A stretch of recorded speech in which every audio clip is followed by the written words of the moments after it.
Benjamin Franklin was born in Boston, Massachusetts on January 17, 1706. He was the 15th child and youngest son in a family of 17 children. Day by day, slowly but surely, Benjamin grew older and wiser. And then at the age of 12, he began his lifelong career of printing. But we're going to focus on a different period of his life. And stop.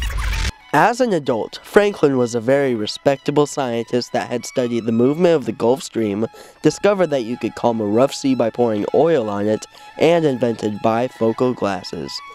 Little did he know, he was about to stumble upon the biggest discovery in his scientific life.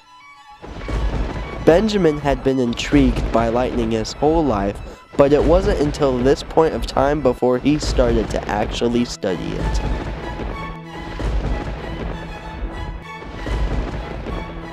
June 1752, Benjamin Franklin arranged for a kite made of a silk handkerchief stretched over a frame of cedar strips to be flown in a thunderstorm. A pointed metal wire was then fastened to the top of the kite to attract electricity, which was then conducted by the wet silk and wet string running down to the ground, where a key was fastened to the string. But it didn't work out the way he wanted it to. Ben Franklin was electrocuted. After numerous attempts to fly the kite and prove that lightning was electricity, Ben went back to the drawing board. He then realized that this was very dangerous, so he tied a silk ribbon to the string where the key was suspended, which would insulate him from electricity. Benjamin was finally successful.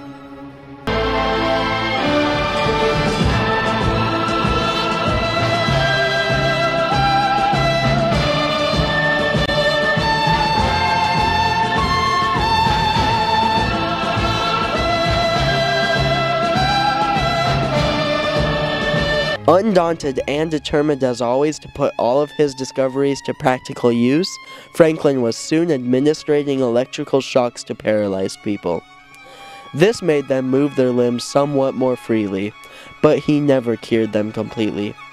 On March 2, 1750, Benjamin Franklin proposed that a pointed metal rod was to be attached to the tops of buildings, attracting electricity from storm clouds. Thus by diverting the lightning-protected structures from damage. His house was soon electrocuted but went straight to the metal rod, which proved his saying, "An ounce of prevention is worth a pound of cure."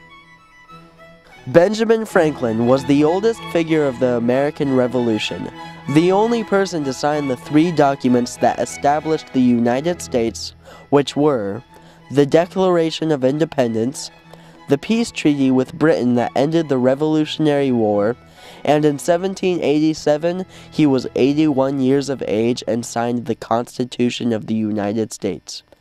3 years later, Benjamin died April 17, 1790 at the age of 84. Benjamin Franklin now has had presidents named after him, his face is on the US $100 bill, and has national memorials dedicated to him. Ben may have died that night, but his discoveries and innovations will live on through the ages.